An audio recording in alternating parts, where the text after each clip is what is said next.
E eu saio andando, perambulando pela Vila Progresso, pelas principais ruas da Vila Progresso. E aí às vezes eu parava em frente de uma igreja e estava ali, lia o que estava escrito, não tinha nada a ver com o quadrado. Aqui não é. Às vezes eu andava, chegava numa igreja, não tinha nome, mas eu ficava olhando as pessoas. E daí eu falava assim, essa turma não é igual ao Maurício, não. Não é aqui não. E fui andando. De repente eu paro em frente de uma igreja, escrito Igreja do Evangelho Quadrangular. Eu digo, é aqui. Eu entro por aquela porta e uma mulher vestida de azul, a Júlia, pega na minha mão. E a Júlia diz a seguinte frase para mim: seja bem-vindo à casa do Senhor. Você não tem ideia do que essa frase já fez na minha vida. Você não tem ideia que quando eu piso na igreja, eu sou tomado por um refrigério. Aquela frase da Júlia já mudou tudo da minha história. Eu pergunto para ela, eu confirmo, a igreja é do Maurício, mas o Maurício naquele dia não está. O Maurício está estudando. Eu sento lá no último banco, na última cadeira. E lá na frente um pastor, baixinho assim, magrinho, falando português bastante errado. Eu que já tinha assistido tantas palestras, eu que já tinha ido em hotel fazenda, de repente eu vejo um homem simples, um homem que eu percebo que não tem estudo, um homem falando coisas simples, coisas da vida, coisas que estavam acontecendo comigo, falando dos dilemas da vida. E aí eu pergunto para a pessoa do lado, como é o nome desse pastor? Ela fala, o nome dele é Caio, mas ele não é pastor. O Caio é um diácono. Olha a importância de um diácono. Eu não sei porquê, talvez um dia eu saiba, mas naquela noite Deus tira todos os pastores da igreja e cabe ao Caio fazer o culto. E o Caio começa a falar, contando histórias, e de repente o Caio lança uma frase que eu já tinha ouvido um dia antes. Em algum momento o Caio para, como se estivesse recebendo alguma mensagem. O Caio olha para a igreja e diz assim, Deus está mandando avisar que Ele vai te dar tudo em dobro aquilo que você perdeu na vida. E para completar, o Caio pega um paninho como esse que estava em cima do púlpito e diz assim, e nunca mais você vai precisar levar a camisa do seu filho para ficar cheirando de madrugada.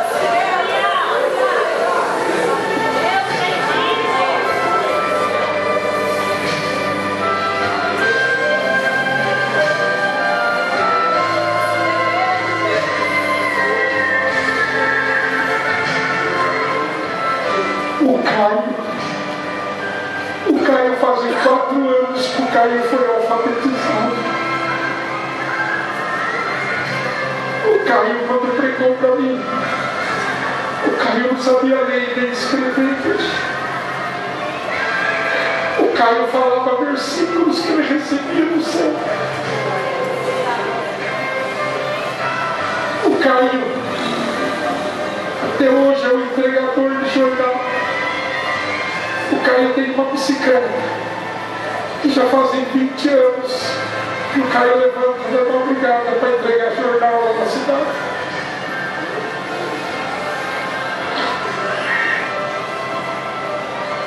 E o Caio, naquela noite, todos tinham na mão um papelzinho. Hoje eu entendo que é uma campanha que eles estavam fazendo. E pela fala do Caio, aquele era o dia da entrega da campanha. Era o dia que o Caio falava de jejum, de propósito. Eu percebi pela fala do Caio que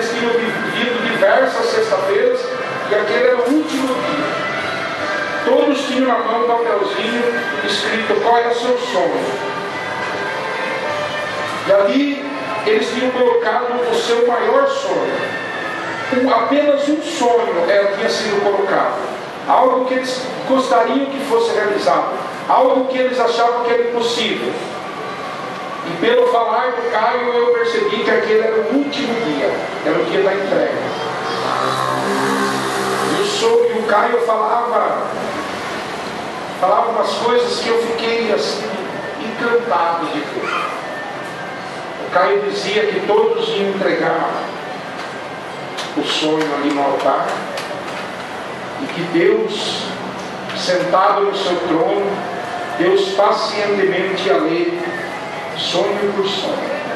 Aí Deus ia ler o sonho, ia dizer assim, ia falar com o grupo de anjo: visita essa família aqui, ó, e realiza esse sonho.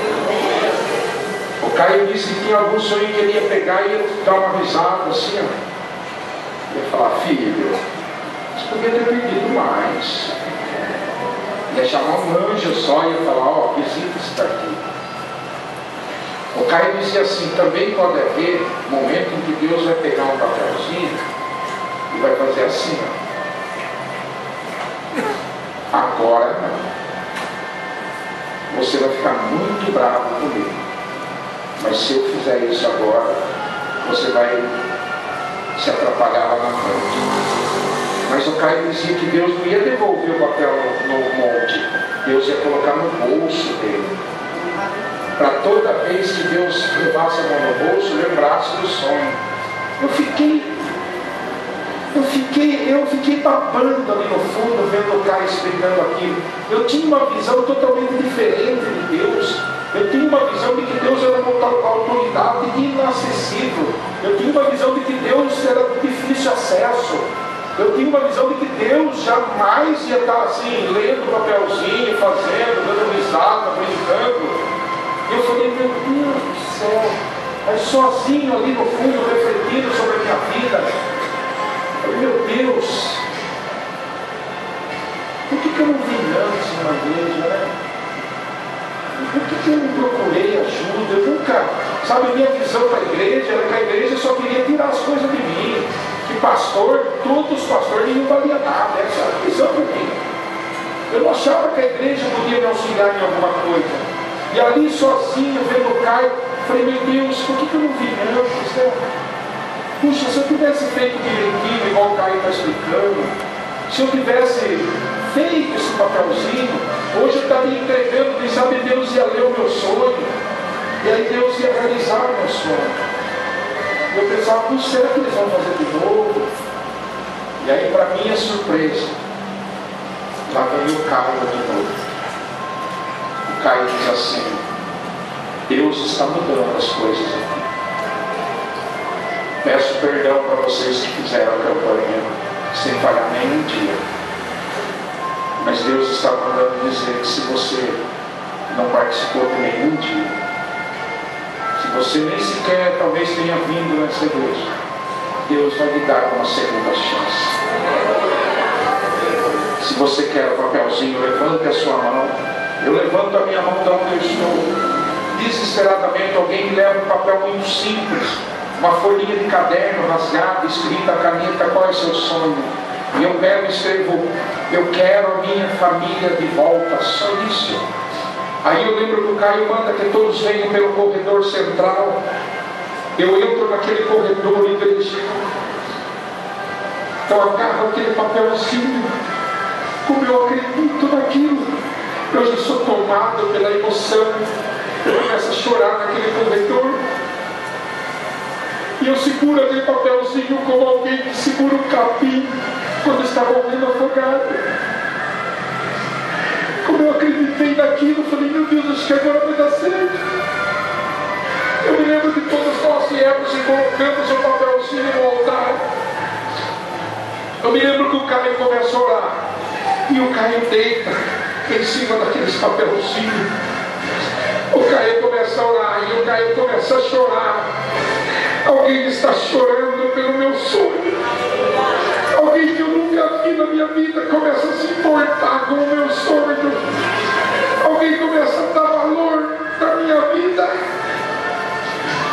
Porque o Caio levanta dali. E o Caio toma outra postura. E o Caio diz assim: não duvide do que aconteceu aqui nessa noite. Se você acreditar, ainda esta noite Deus vai ter o seu sonho. E muito mais rápido do que você imagina, Deus vai realizar o seu sonho. Igreja, eu vou embora para casa. Eu pareço uma criança. Naquela noite, ao contrário das outras noites, eu durmo como ninguém. Eu durmo na noite dos anjos. No outro dia eu levanto e eu fico impaciente. Eu pareço uma criança, eu fico olhando no relógio e digo assim: será que Deus já leu o meu papelzinho? Eu fico imaginando, será que já tem anjo aqui comigo? Tem alguns momentos que eu começo a conversar com os anjos. Eu pareço uma criança a ponto de começar a falar o endereço da minha casa para os anjos.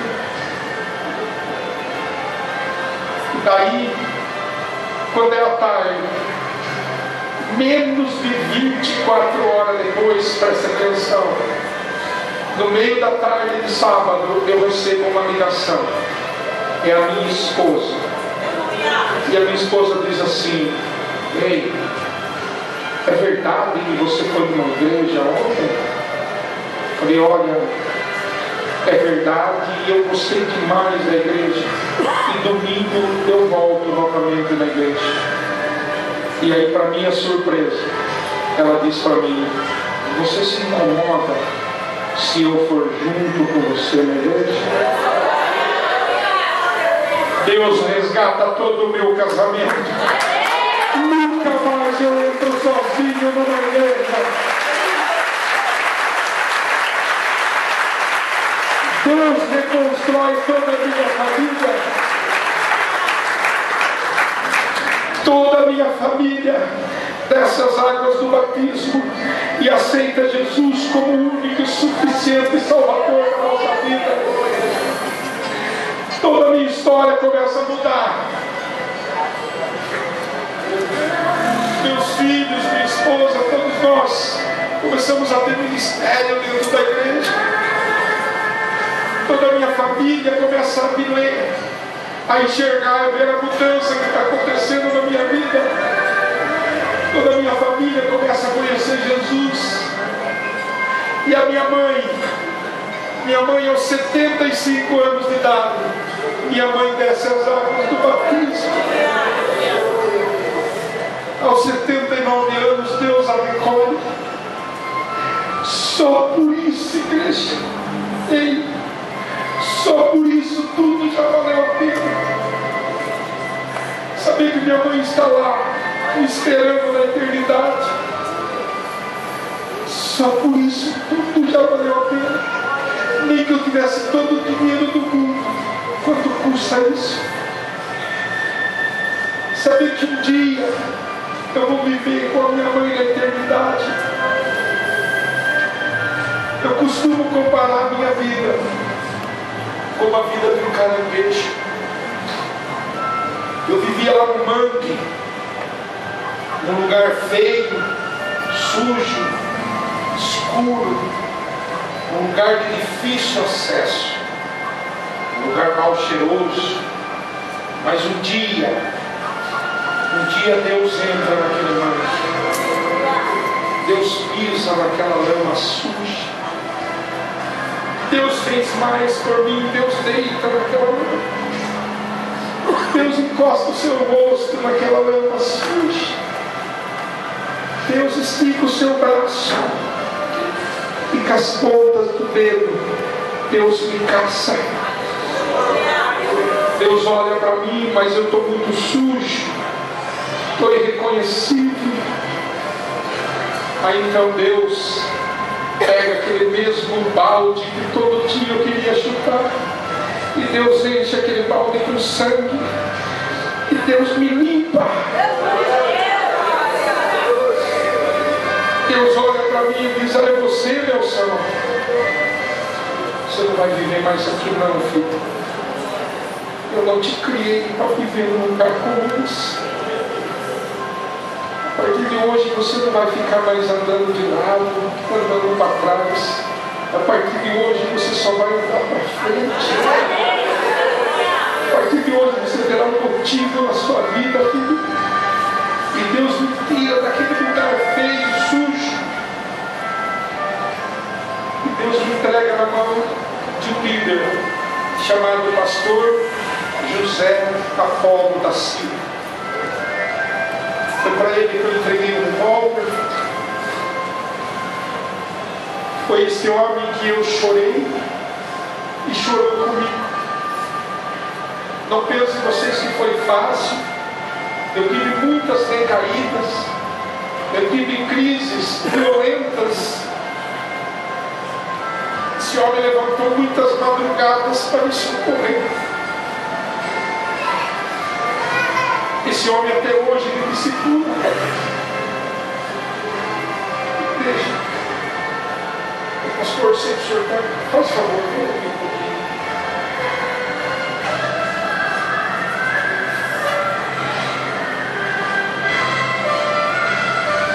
Fica aqui mesmo. Você sabe onde está o melhor pastor do mundo? Aqui está o melhor pastor do mundo. O pastor da tua igreja. Igreja, nunca fique comparando o pastor da tua igreja com pastor de televisão, pastor de congresso, pastor de igreja. Nunca faça isso. Nunca faça isso. Porque numa madrugada desesperadora, na perda de um ente querido, no momento de aflição da sua vida, e você abrir a sua carteira procurando pelo telefone de um pastor, não é o pastor de televisão que vai estar lá, não é o pastor de congresso, é o telefone do pastor da tua igreja. É este homem que levantará, não importa o dia, a hora, e estará contigo, nem que seja para chorar junto com você. O dia que a minha mãe morreu, o pastor Apolo oferece à igreja para velar a minha mãe. Foi ele que fez o ofício fúnebre da minha mãe. Foi no ombro dele que eu chorei. Foi com ele que eu atravessei o cemitério abraçado. Os pastores vivem um dos maiores dilemas que uma pessoa pode viver na vida. Os pastores fazem muito pelas ovelhas. Às vezes a ovelha chega toda machucada, a ovelha chega cheia de bicho, às vezes com o pelo todo sujo, enrolado, emboscado, magra, desnutrida. Aí o pastor começa a cuidar dessa ovelha, cuida das feridas, mata os bichos, dá banho, põe shampoo, escova essa ovelha, às vezes tosa para vir uma pelagem nova. O pastor dá de comer, dá vitamina, e a ovelha começa a mudar, a ovelha começa a crescer, a engordar, fica bonita, até a pele da ovelha muda. E aí quando ela está bonita, gordinha, bem nutrida, ela olha para o pastor e diz assim: tchau, eu não preciso mais disso. Igreja, todo dia da minha vida eu peço a Deus que o espírito de gratidão não entre no meu coração. Nunca esqueça de pessoas que um dia cruzou a sua vida. Como que eu posso esquecer do Caio? Como que eu posso esquecer do Maurício? Como que eu posso esquecer do pastor Apolo, que um dia sem pedir licença cruzou pela minha vida e se importou com um mecânico de manutenção que não tinha nada para oferecer para ele? Nunca permita que alguém fale mal do seu pastor perto de você. Aleluia. Defenda Deus. Sabe quem são os pastores? São líderes espirituais escolhidos por Deus para cuidar da sua família aqui na terra. Não brinque com isso. Deus olha lá de cima e vê graça em algumas pessoas, não sei porquê, vê diferença, me tira fora. Esse homem tem sonhos. Esse homem é homem como qualquer um de nós. Se desse a ele a oportunidade, talvez ele seria um engenheiro, Talvez ele tinha uma profissão muito boa, seria um empresário, estaria lá vivendo a vida dele, a família dele. Pastor não é profissão, gente. Pastor é um chamado. Você pensa que esse homem passa até vergonha quando vai comprar alguma coisinha, prestação, e ele tem que falar que ele é pastor, porque a pessoa vai lá na ficha, vê se vale ou não vale. O senhor trabalha, o senhor tem que ter uma profissão. Olha, igreja, todo lugar que eu viajo, todo lugar que eu vou, pastor, eu vou para Goiás, eu vou para Minas, eu vou, onde eu estou eu compro alguma coisinha com o pastor Apolo. Tudo que eu não, tudo, mas se eu vou comprar um negocinho simples, eu compro dois. Agora eu estou lá em Minas, quanto você quer? Dá dois, né? Traga um queijo de Minas para o pastor.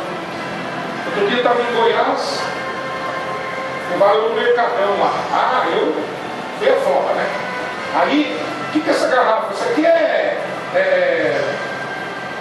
manteiga de garrafa. É mesmo, eu não conhecia. Falei, e é bom isso aí? Nossa, que é bom demais. Falei, dá dois. E para mim, o pastor Apolo. Eu tive em Piracicaba esses dias, sabe o que eu levei para o pastor Apolo? 2 cocadas. Uma branca e uma preta. Cheguei lá, ali eu falei, ele está divergindo. Eu falei, não está, ele está na minha frente, tá? Eu chego de viagem, eu já vou no escritório dele, já com a sacolinha na mão, já falou isso aqui para mim, eu não preciso fazer mais nada. Mas eu levo, eu vou comprar um chaveiro, eu vou comprar um doce. Para mim, meu pastor. Faça isso, viu? Você não tem ideia o que você vai estar fazendo. Mulher, você vai fazer um bolo, faça 2. Faça 2, vai fazer um bolinho, faça 2. E do nada, chegue, entrega para a pastora. Olha, pastor André, o que é isso? Só tomar um café na manhã. Você não tem ideia do que é isso no mundo espiritual, igreja. Para você não muda nada, isso aí é simples, não deixa mais rico nem mais pobre. Mas você não tem ideia no mundo espiritual o que é isso. É você honrar um líder que Deus escolheu. Nunca fale mal da sua família para ninguém. Nunca fale mal da sua esposa lá no trabalho seu. Nunca fale do seu marido com uma vizinha. Nunca fique reclamando dos seus filhos para sua irmã. Não faça isso. Se você quer contar, abrir a sua vida, da sua família, eis aqui, homem de Deus, que poderá trazer uma mensagem do céu para você e sua família. Cuidado para quem você fala, que vai alimentar ainda mais. Aleluia. Olha, honre o seu pastor, igreja. Você não tem ideia do que é isso. Eu amo minha vida, eu amo minha família, minha esposa, meus filhos, mas esse homem tem um lugar no meu coração. Eu amo esse homem, porque esse homem mudou a minha história. Pessoas como esse que um dia cruzam a nossa vida sem pedir licença. Um homem que nem sabia de nada de você e chora com você, e ora por você. Ele diz assim, eu não tenho ouro, eu não tenho prata, mas eu tenho oração do céu para você. Porque a oração do céu começa a mudar toda a sua história. Aplauda ao Senhor pela vida.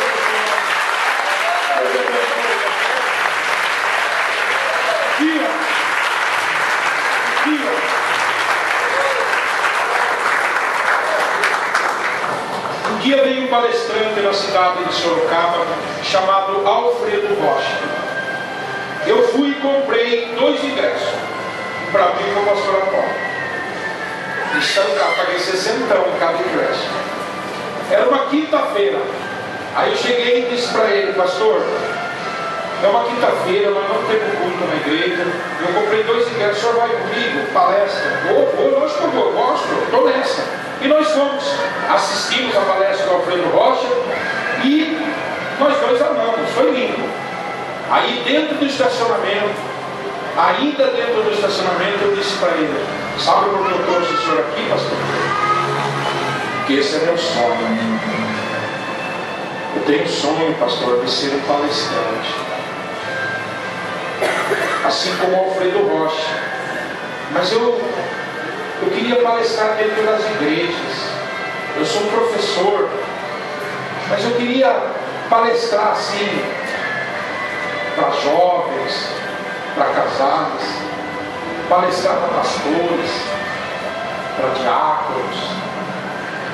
Esse é meu sonho, pastor. Eu sei que eu tenho talento para isso. Eu sei que eu tenho esse dom. Mas eu queria que o Senhor profetizasse na minha vida, pastor. E aí, ainda dentro do estacionamento, a pastora Paula impõe a mão sobre a minha cabeça e diz assim: professor Noção, você será um dos maiores palestrantes do Brasil. Você será reconhecido não só no Brasil, mas fora do Brasil. O seu nome será lembrado em congressos, convenções, eventos, igrejas. Mas, como toda promessa vem acompanhada de mandamento, ele diz para mim assim: um nome não se constrói do dia para a noite. Um nome se destrói de um dia para a noite. Mas para construir o nome, Nelson, pode levar tempo. 10, 20, 30 anos, eu não sei porque o tempo é de Deus. Mas o que eu sei é que você vai precisar fazer a lição de casa. Deus não trabalha com pessoas acomodadas. Faça a sua parte e você vai ver o que Deus vai fazer na sua vida. Ele diz: eu duvido que Deus não transforma você num dos maiores palestrantes do Brasil. Eu tomo posse daquilo. E por mais de 40 anos eu volto para uma faculdade. Faço minha primeira faculdade. Nunca mais parei de estudar. Faço pós-graduação. Começo a trabalhar, a estudar a palavra do Senhor, porque eu tenho uma promessa na minha vida. Eu começo a ser boi dentro da casa do Senhor. A igreja está passando por reforma e eu peço para fazer todas as janelas da igreja. Eu digo: eu sou serralheiro, eu consigo. E eu, num canto da igreja, eu monto uma serralheria. E nos finais de semana, após o horário, eu começo a ir lá construir, começo a trabalhar dentro. Pessoas começam a ver, começam a se motivar e ir lá para me ajudar. Eu começo a ter um monte de gente trabalhando comigo e a gente começa a fazer tudo que é janela, porta, ferragem da igreja. Eu começo a viver intensamente porque eu sei que Deus vai mudar. Eu acredito naquilo de lá. Deus já realizou um sonho na minha vida. Eu tinha certeza que eu ia realizar outro sonho, porque o profeta tinha falado na minha vida. E aí Deus pega um mecânico de manutenção, escondido lá no meio das máquinas, um mecânico de manutenção que já tinha um futuro mais ou menos feito, que já tinha mais ou menos sabido como ia terminar, só esperando a sua aposentadoria chegar. Um mecânico de manutenção que não tinha expressão nenhuma, um mecânico de manutenção que não tinha outro motivo senão estar ali no meio da fábrica. Mas Deus usa o profeta e coloca uma promessa em cima da vida desse homem. E aí Deus começa a atender os desejos do seu coração e transforma esse mecânico num palestrante da palavra do Senhor. Deus começa a levar a lugares que jamais eu imaginaria, para a honra e glória do nosso Senhor Jesus.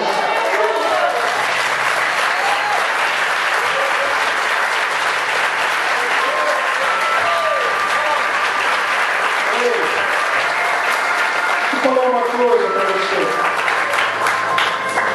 Eu sou um convertido novo, igreja. Só tenho 9 anos de conversão. Costumo dizer que eu tinha que andar com uma placa no peito escrito: estou em obras. Desculpe os transtornos, né? Mas estou em obras para melhor servir, não é assim? Mas eu sou convertido novo, eu tenho aprendido muito ainda do Senhor. O ano passado, em janeiro de 2011, eu estava aí, igualzinho vocês, sentado, cheio de sonhos, de desejos. E no meu projeto de vida, eu escrevo assim para Deus. Está lá para quem quiser ver. Eu digo assim: